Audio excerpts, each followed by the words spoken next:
Último minuto. Bien, vamos al balance del Ministerio de Salud a esta hora. Informando sobre la evolución de la pandemia.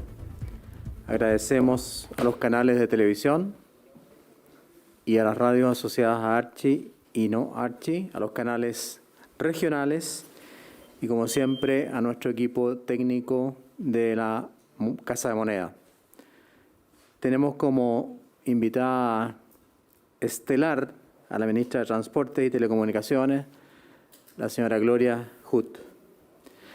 Estamos iniciando el paso a paso.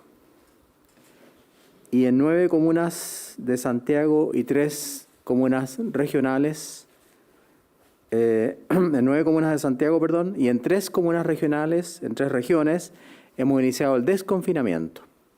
Es decir, estamos en diferentes etapas del paso a paso. En las comunas primeras nombradas estamos en transición y en la región de Aysén, Los Ríos y Araucanía estamos en desconfinamiento. Tenemos como ciudadanos, obviamente, un mayor grado de libertad, pero este mayor grado de libertad tiene que estar asociado a un mayor grado de responsabilidad, que es lo que le pedimos a todos los ciudadanos del país. Esta responsabilidad tiene que ver con la mantención de las medidas sanitarias que no debemos olvidar. Distanciamiento físico, el uso de la mascarilla permanente, el lavado de manos, el toser o estornudar en la manga, es decir, evitar de todas maneras la diseminación del virus. Cuando uno está esperando una atención en un centro de atención, mantener la distancia de 1 metro, muy importante. Queremos insistir en que en el periodo de transición, en las comunas que están en transición, hay cuarentena los sábados y domingos. La cuarentena se mantiene. Eso significa que no se puede viajar en cuarentena y tampoco se puede viajar a la segunda vivienda. Eso se mantiene como prohibido durante toda la etapa de transición. No hay salida a la segunda vivienda. Los centros de esquí deben estar cerrados y las segundas viviendas de los centros de esquí tampoco se pueden ocupar. Existe mucha preocupación por el tema de la movilidad en este periodo de transición. Por ese motivo, hemos invitado a la ministra de Transportes y Telecomunicaciones, a la señora Gloria Huth, a que nos dé algunas noticias y explicaciones acerca de cómo se ha comportado la movilidad en nuestra región metropolitana y en general en esta etapa de transición. Ministra. Muchas gracias, ministro. Tenemos 3 elementos en la presentación de hoy. Uno es el reporte de la preparación, que es lo que hicimos antes del desconfinamiento. Cuando se anunció, pusimos en marcha varias medidas. Entre las más importantes fue el conjunto de aquellas que aumentan capacidad en el sistema. Hubo entre las más importantes también aperturas de estaciones de metro que estaban fuera de operación, 2 el día sábado en la línea 1 y 4 el día martes en la línea 5, entre ellas Plaza de Maipú, y eso entregó a los pasajeros más espacio para su desplazamiento. Tenemos en este momento 91% de la red de metro operativa, todavía quedan 2 estaciones por abrir, esperamos que eso ocurra dentro de los próximos meses, especialmente en la línea 4A y 5. Todas las demás líneas están completamente operativas. Eso nos permitió que buses que estaban suplementando los desplazamientos en las áreas donde las estaciones estaban cerradas, los pudimos reasignar a la zona en que se recupera la movilidad. Son más de 200 buses que permitieron también entregar una oferta mejorada a los pasajeros de transporte público en esas áreas. Hicimos intervenciones en paraderos para ordenar el espacio de espera para las personas y también para aplicar algunos elementos que son de protección sanitaria. Vamos a completar la intervención de 1000 paraderos en la ciudad, en la medida que se vayan definiendo otras áreas donde se levante el confinamiento. La oferta general de buses está ya en sus niveles normales de temporada normal, a pesar de que todavía tenemos un registro de más de 80% de baja de demanda. Tuvimos un incremento de 25% en el día de ayer comparado con la semana anterior, así que se ve que levantar una cuarentena produce un aumento importante de los viajes. Se produjo la mayor parte dentro de la zona de restricción, cosa que refleja el compromiso de las personas. Fue clave en esto la coordinación con el Ministerio de Salud y el Ministerio de Interior, que permitieron controlar los desplazamientos, especialmente en los bordes de la zona que se desconfinó. Así que eso ayudó a mantener, como digo, en forma muy ordenada el desarrollo. Tuvimos más de 4.500 buses funcionando, por ejemplo, en la hora punta. Como indica la gráfica, vimos también aumentos de flujos vehiculares, de flujos registrados en las calles a través de los sensores de las unidades operativas de control de tránsito. Tenemos un registro promedio de 13,2% de aumento que tiene variaciones según la hora en la que se hace la medición. Hubo una diferencia bien importante entre comunas. El tráfico registrado, por ejemplo, en las comunas de Las Condes fue el más importante en realidad, y La Reina fueron los que mostraron un aumento más significativo de desplazamientos vehiculares. No tanto en Ñuñoa y Lo Barnechea, y eso es lo que nos dio el promedio de ese 13%. Así que esto ya va mostrando la tendencia que podemos esperar cuando se recupera la actividad. Vimos también un buen comportamiento, un muy buen comportamiento de cumplimiento de las restricciones por parte de las personas. El uso de mascarilla en el transporte público es prácticamente un 100%, no hemos tenido problemas reportados y tampoco tuvimos reportes de aglomeraciones o situaciones que fueran percibidas por las personas como elementos de riesgo. Nos importa mucho recuperar la confianza de los pasajeros en el sistema de transporte público y por eso estamos tomando todas estas medidas. Adicionalmente, hemos presentado el Plan Nacional de Movilidad que acompaña el paso a paso y va preparando las ciudades para el regreso a el desplazamiento. Esto tiene que ser gradual, tiene que ser muy controlado y si logramos implementar las medidas en coordinación con las autorizaciones asociadas a cada uno de los pasos, vamos a tener entonces una vuelta segura. El plan que hemos desplegado y que hemos informado ya ampliamente a todos los intendentes, a los alcaldes, hemos trabajado en coordinación muy estrecha con el Ministerio de Salud y con el Ministerio del Interior, tiene una aplicación muy local de una serie de medidas que es importante tener en cuenta. Son 222 intervenciones que incluyen 74 kilómetros de zonas peatonales.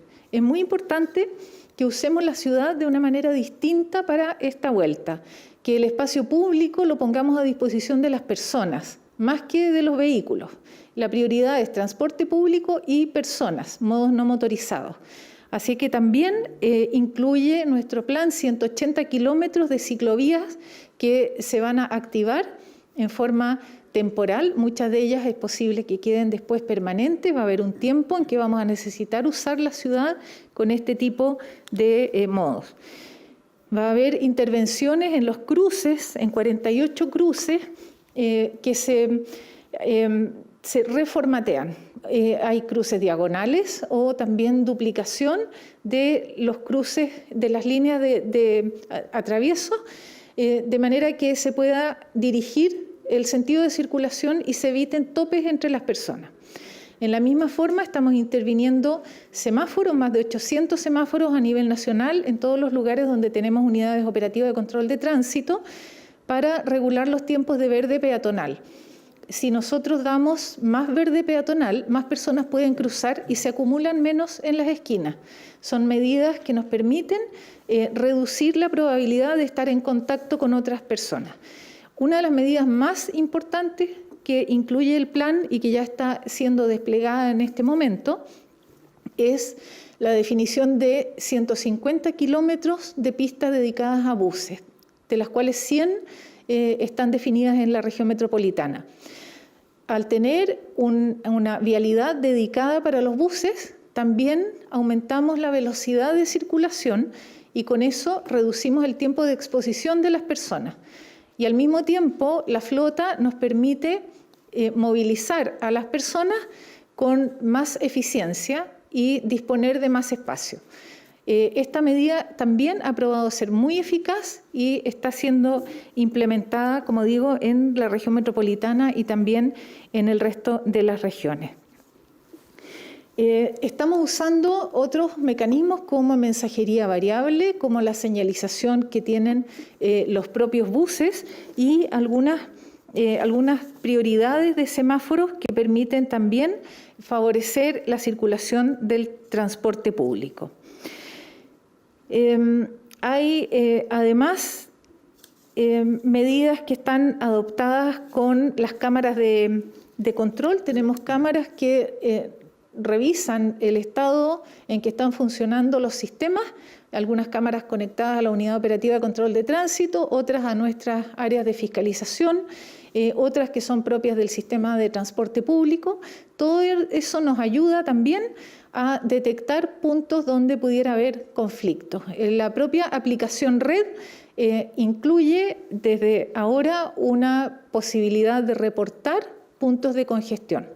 Hemos trabajado fuertemente también en definir guías técnicas de muy fácil interpretación y fácil lectura para repartir a todos los municipios, de manera que cualquiera de estas medidas, habilitación de ciclovías, intervención de cruces, pistas solo bus, todas aquellas o cierres de calles, redestinación de calzada a expandir veredas, son muchas medidas que tienen una guía técnica. Eso ya también se entregó, está repartido en todo Chile y esperamos que ayude a preparar la ciudad para la vuelta. Así que lo que vemos, como digo, es un aumento, es un buen comportamiento de las personas en el sentido de que están contribuyendo también a la seguridad del resto y nosotros seguiremos implementando todas estas acciones que van a ayudar a que haya una vuelta segura. Muchísimas gracias, ministra Hood. Creo que ha demostrado la capacidad del Ministerio de Transportes y Telecomunicaciones, ha demostrado un plan excelente. La felicito a usted y a su equipo. Y quiero también recordar que todos los ministerios están trabajando con el Ministerio de Salud. Yo he dicho varias veces que este no es solo un trabajo del Ministerio de Salud, sino que todos los ministerios sectoriales deben contribuir y están contribuyendo. El plan que nos ha mostrado la ministra Hood hoy día es excelente, lleno de detalles de mucha importancia y que ayudan justamente a algo que ella ha resaltado: favorecer el transporte público y el transporte y la movilidad de las personas. ¿Por qué? Porque nuestro trabajo justamente está fijado y dirigido hacia las personas. Hoy día tenemos una PCR del 11%, bajísima, y tenemos una disminución de menos 23% de casos nuevos en los últimos 14 días. Tenemos índices muy positivos en muchas regiones y en algunas regiones todavía tenemos preocupación. Le doy la palabra al subsecretario de Redes Asistenciales, señor Arturo Zúñiga, para que nos dé los datos del día. Muy buenos días. Antes de comenzar con el reporte diario, quisiera comentar algo que todavía, que mencionó el ministro y que todavía como sociedad no hemos implementado. Hoy día las aglomeraciones son como comerse una lechuga sin lavar. Eso hoy día no sucede, comerse una lechuga sin lavar. ¿Por qué?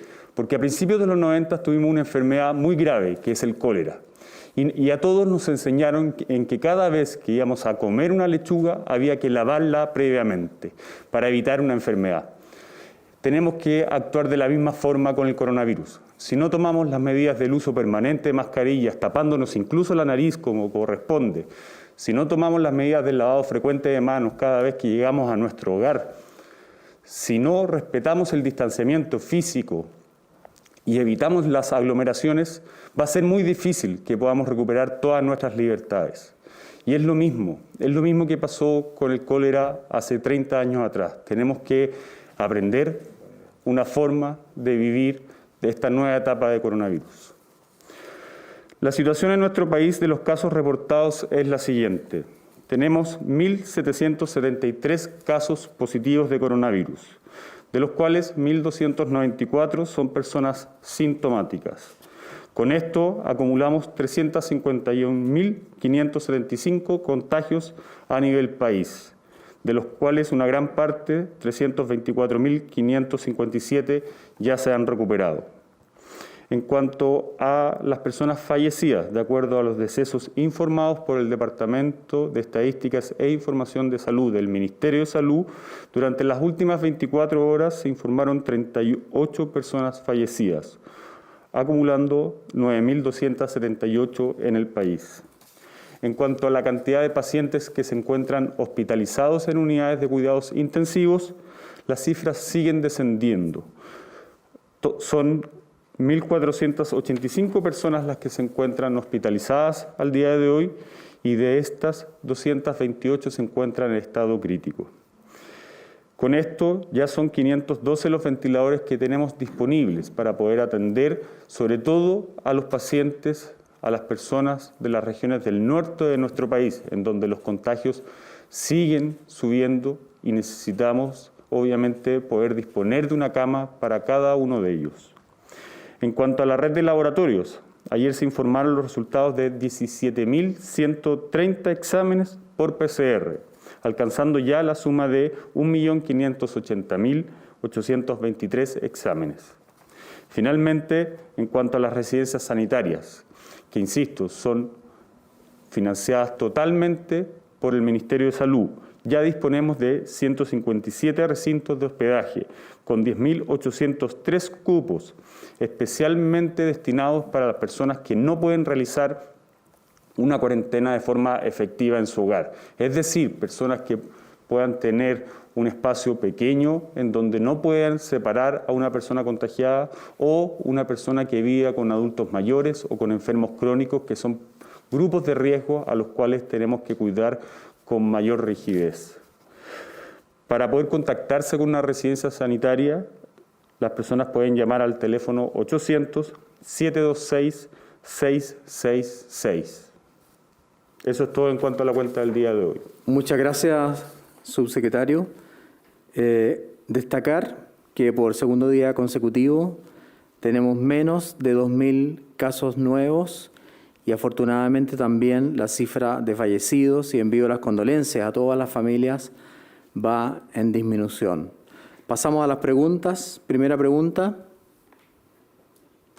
Ministro, ministra, subsecretario, buenos días. El Consejo Asesor publicó una minuta haciendo ciertas recomendaciones para el plan paso a paso. Se propone, por ejemplo, no incluir en la ocupación UCI las unidades que por la emergencia tuvieron que recibir pacientes críticos, ser más exigentes en los niveles de ocupación en los dos últimos pasos y también la publicación diaria de los diversos indicadores. En ese sentido, les quería consultar qué tan viables son estas propuestas, si piensan implementarlas y si es que es así, ¿cuál sería el plazo para su implementación? Muchas gracias por la pregunta. Esta minuta me llegó anoche y hoy día en la mañana hablé con la doctora Jimena Aguilera, que es la persona que me envió la minuta del Consejo Asesor. Nosotros tenemos una altísima opinión, tenemos una altísima opinión y un altísimo respeto por el Consejo Asesor. Por lo tanto, hemos estudiado ya estas notas sobre los indicadores y umbrales para el plan paso a paso y vamos a ver la posibilidad de incluir las recomendaciones. La verdad es que en los primeros puntos coinciden plenamente con las recomendaciones que ha hecho el Ministerio de Salud para llevar a cabo el paso a paso. Hay una diferencia con la positividad de los laboratorios, ellos exigen menos de 10% y lo vamos a estudiar. Nosotros ya llegamos al 11% a nivel nacional, espero seguir bajando. Y la proporción de casos aislados de sospecha probable, ellos exigen el 80% y nosotros decimos sobre el 80 o al límite del 80 y igual o mayor 80, sí que hay una diferencia mínima. Con respecto a la proporción de casos nuevos que provienen de contacto bajo seguimiento, los vamos a agregar, ya que nosotros no los habíamos agregado en la etapa de transición. Y también vamos a agregar en la etapa de paso de transición a preparación la proporción de casos nuevos que provienen de contacto bajo seguimiento.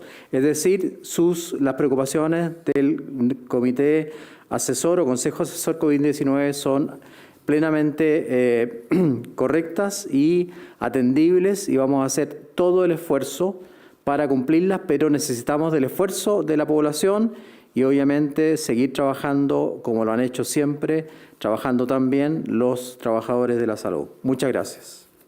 Ministro, subsecretario, ministra también, muy buenos días. Preguntarle con respecto a la situación en particular que está ocurriendo en Alto Hospicio, también en Copiapó y en la región de Ñuble. Han surgido nuevos brotes, incluso la preocupación crece, sobre todo en una comuna, en una ciudad como Copiapó, que ya está confinada y los casos siguen aumentando. También existe la preocupación en Alto Hospicio por parte de los funcionarios de la salud primaria, por el aumento explosivo que han habido de casos. ¿Se está pensando en tomar medidas incluso aún más estrictas en estas zonas, considerando lo que ya está pasando, por ejemplo, en Copiapó? Muchas gracias por la pregunta. La contestará el subsecretario de Redes Asistenciales, señor Arturo Zúñiga. Bueno, nosotros ya hemos tomado las medidas en cuanto a las dos comunas del norte de nuestro país que usted mencionó, es decir, en Alto Hospicio, Iquique, también en Copiapó, que son las cuarentenas. Son medidas muy estrictas que prohíben la movilización. Pero también ellas tienen un efecto tardío, no es un efecto inmediato. Por lo tanto, en Copiapó es probable que sigamos teniendo un número alto de casos en la medida que vayamos avanzando en la segunda o hasta tercera semana después de del primer día de confinamiento, de cuarentena, uno ya puede empezar a ver los efectos de esta. La situación en Tarapacá, si bien había venido durante 2 o 3 semanas cayendo, en Iquique, en Alto Hospicio, pues al monte, hemos tenido un aumento los últimos días y ese aumento se debe a situaciones particulares en nuestra búsqueda activa de casos. Se han hecho test de PCR en zonas privadas en donde se ha detectado un altísimo índice de positividad. En una zona, por ejemplo, que habían 90 personas, se detectaron más de 70 casos activos y eso hizo aumentar fuertemente los casos de los últimos días.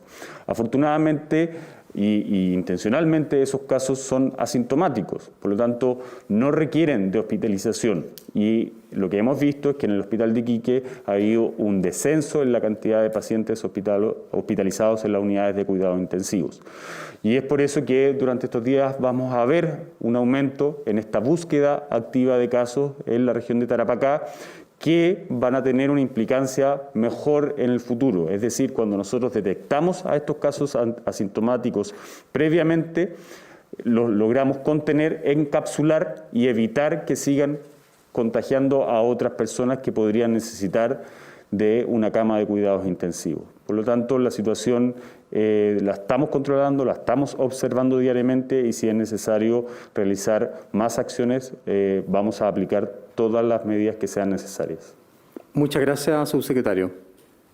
Hola, muy buenos días. Les quiero preguntar particularmente por la situación en la región de la Araucanía, una región que está en etapa 4 de este paso a paso, particularmente porque a diferencia, por ejemplo, de los ríos y Aysén, no hay un cordón sanitario y nos expresaban, de hecho, desde la región que había cierta preocupación por las personas, por ejemplo, que pueden entrar o salir de esa región. No sé si hay datos también, por ejemplo, de movilidad en la región de la Araucanía. Y en un segundo tema más general con respecto al paso a paso, ayer el doctor Ugarte decía decía acá en este mismo balance, hablaba de que era un poco apresurado, pero que esto ya era una política pública y había que apoyarla. Pero les quiero preguntar, un poco proyectando lo que pueda suceder en agosto, ¿consideran ustedes que quizás sí fue apresurado? Sobre todo el doctor Ugarte hacía hincapié en la positividad, usted decía hoy es bajísima, pero la Organización Mundial de la Salud hablaba, por ejemplo, de un 5% para empezar el desconfinamiento. ¿Hubo quizás un poco de, se apresuraron un poco en iniciar este plan, ministro? Bueno, gracias, Manuel. Voy a partir con la positividad. La positividad en Los Ríos y en Aysén es respectivamente de un 2% y de un 1%. Esas son las dos regiones donde partimos con el desconfinamiento. Y en la Araucanía es de un 6%. Por lo tanto, estamos cumpliendo las normas de la OMS con respecto a desconfinamiento. Diferente es el tema de la transición, obviamente. En Araucanía tenemos identificados, afortunadamente, todos los nuevos pacientes, porque nos ha permitido el desconfinamiento hacer una mejor detección de los pacientes y una mejor trazabilidad. Aquí tengo todos los pacientes nuevos de la Araucanía, que desgraciadamente sí, son 46, hay un leve aumento, pero están todos identificados con su dirección, con su comuna, con su edad y el lugar donde están confinados, en reposo, en domicilio o en residencias sanitarias. Y hay una paciente de Lautaro que desgraciadamente está hospitalizada.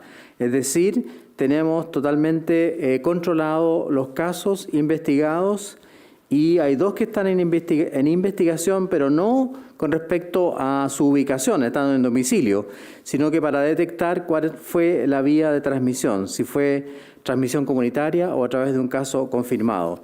Por lo tanto, la Araucanía sigue siendo motivo de preocupación, pero ya obviamente en etapa de desconfinamiento hay mucho más libertades, mucho más posibilidad de transitar y obviamente que le pedimos colaboración a la población para que no aumenten los casos.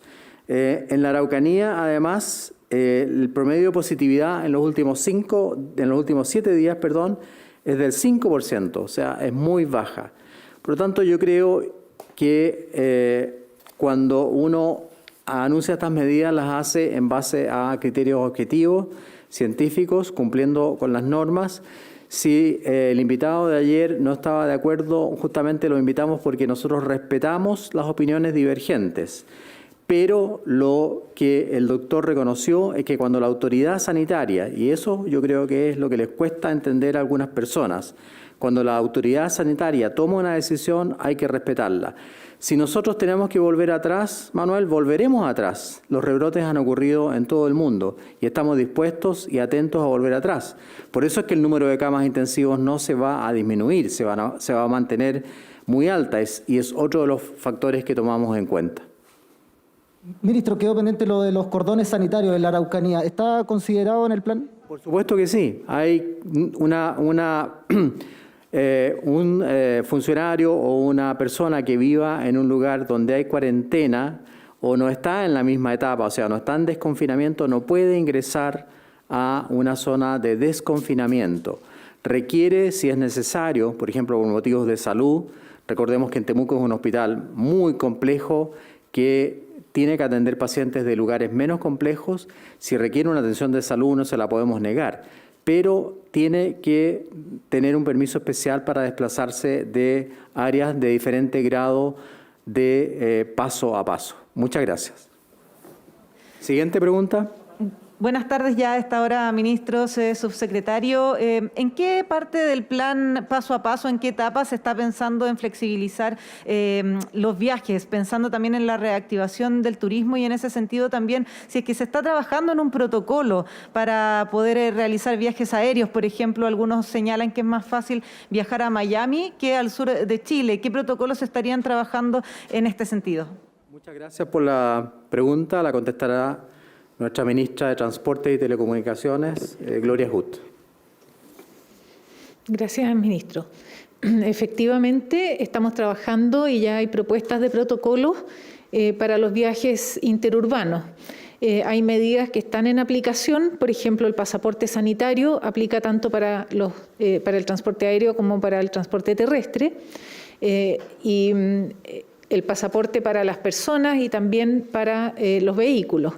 Hay medidas que están implementando las propias compañías y los protocolos van a permitir ampliar el número de viajes y regular exactamente lo que corresponde y lo que puede desarrollarse en cada uno de los pasos del plan paso a paso. Así que es un trabajo que se está realizando en conjunto con la autoridad sanitaria y con el Ministerio de Economía a través de la Subsecretaría de Turismo, precisamente pensando en que esta activación no es solo para los desplazamientos, sino también para la recuperación de actividades económicas que están esperando poder reiniciarse. ¿Y se prevé que sea en alguna de las etapas, por ejemplo, la apertura inicial o la apertura avanzada y que no sea antes que eso? Y también sobre el cierre de fronteras para el ingreso de turistas extranjeros, ¿también hay algún paso donde ya se esté pensando que eso se pueda levantar? El trabajo se está haciendo pensando en todos los pasos, porque tenemos que tener preparados los protocolos para cada una de las etapas. Así que estamos anticipándonos a lo que disponga la autoridad sanitaria, pero con el diseño listo y con todas las herramientas ya elaboradas, de manera que cuando se disponga un paso de una situación a otra, ya exista claridad sobre el alcance de las actividades. Así que eso es lo que se está preparando, como digo, pero hasta las etapas finales. Hay algunas cosas que todavía no están claramente definidas si pueden ocurrir, por ejemplo, en el paso 4 o 5. Pero independientemente de cuándo ocurran, nosotros también ya las estamos anticipando, de manera que esos protocolos estén disponibles, que sean uniformes, aplicables en todo el país y no haya dudas para las personas en el momento de comunicar cuál es la situación. Muchas gracias, ministra Hood. Última pregunta. Tomás González, Radio Universidad de Chile. Sí, buenas tardes, ministra y subsecretarios también. Preguntarle, la Dirección del Trabajo ya ha publicado algunas de las listas de chequeo para la fiscalización de las medidas preventivas para COVID-19 en lugares de trabajo para verificar el cumplimiento normativo de los empleadores en materia de prevención. La última de estas está fechada el 26 de mayo aproximadamente, entonces la pregunta es si se piensa actualizar en el fondo estas listas de chequeo, considerando que ya desde ayer entraron en etapa de transición algunas comunas y se van a abrir algunos locales comerciales. Por ejemplo, se habla de túneles sanitizadores en estas listas, una cosa que después en el fondo quedó un poco en duda sobre su utilización. Entonces, preguntarle si es que se va a hacer alguna actualización y cómo se piensa también llegar a todas estas empresas para fiscalizar estas medidas. Muchas gracias, Tomás. Contestará el subsecretario Zúñiga. Bueno, las medidas que la Dirección del Trabajo tiene que fiscalizar son las medidas de higiene, es decir, y en los ambientes comunes que hayan, las medidas de protección colectivas de señalización, las medidas de evaluación de riesgo y procedimientos de trabajo seguro preventivo y los procedimientos de trabajo seguro para casos confirmados de COVID-19 o casos de contactos estrechos. La posibilidad de ir actualizando está presente siempre, no solamente en la Dirección del Trabajo, sino que también nosotros le hemos comentado en el plan paso a paso y cada vez que sea necesario y que tengamos nueva evidencia, esta obviamente se va a incorporar. Hay que recordar que este es un virus que hace 8 meses nadie conocía y todavía desconocemos bastante de su comportamiento. Y es por eso que cada vez que sea necesario, ya sea el Ministerio de Salud o cualquier otro ministerio que están trabajando todos de la forma en que les compete a cada uno de ellos para poder disminuir la probabilidad de contagio, se va a ir actualizando como corresponde. Muchas gracias. Sí, en estas medidas hay algunas que tienen que ver con higiene, los lugares de trabajo y los ambientes comunes. ¿Eso se espera hacer un trabajo en conjunto entre el Ministerio del Trabajo, por ejemplo, y el Ministerio de Salud, considerando las Ceremis, por ejemplo, para trabajar en esta fiscalización? Tanto las direcciones del trabajo como los CEREMIS tienen agentes fiscalizadores y así como también ocurre en otros organismos del Estado. Todos ellos ahora obviamente van a tener que adaptar su trabajo e incorporar las medidas que le competan a cada uno de ellos en relación a las medidas que necesitamos para prevenir el contagio del coronavirus. Por lo tanto, sí, estamos trabajando con cada uno de los ministerios de este gobierno y en la medida que sea necesario y tengamos nueva evidencia, incorporaremos más correcciones a cada uno de los informes. Muchas gracias, subsecretario. Antes de despedirme, quiero recordar los importantes temas para evitar la diseminación del virus, evitar las aglomeraciones. He visto en las calles que la gente está haciendo espera de ser atendida en algunos lugares y no respetan la distancia de 1 metro. Eso hay que respetarlo plenamente. Segundo, uso de mascarilla. Toda la gente que ande circulando en calles, en lugares públicos, debe usar mascarilla y en lugares privados también, donde hay trabajo conjunto. Tercero, el lavado de manos. No se olviden, por favor, de lavarse las manos frecuentemente, sobre todo al llegar a la casa, los papás, las mamás que trabajan, antes de abrazar a sus niños, de tomar a los niños en brazos, lávense las manos. La única manera de evitar rebrotes grandes como están ocurriendo en países de Latinoamérica y de Europa y de todo el mundo es seguir manteniendo las condiciones que evitan la diseminación del virus, seguir manteniendo los brazos en alto, luchar hasta el final para evitar la diseminación de este virus. Que tengan muy buenas tardes, muchas gracias a los equipos comunicadores de televisión y radio y a nuestro equipo técnico de La Moneda. Buenas tardes.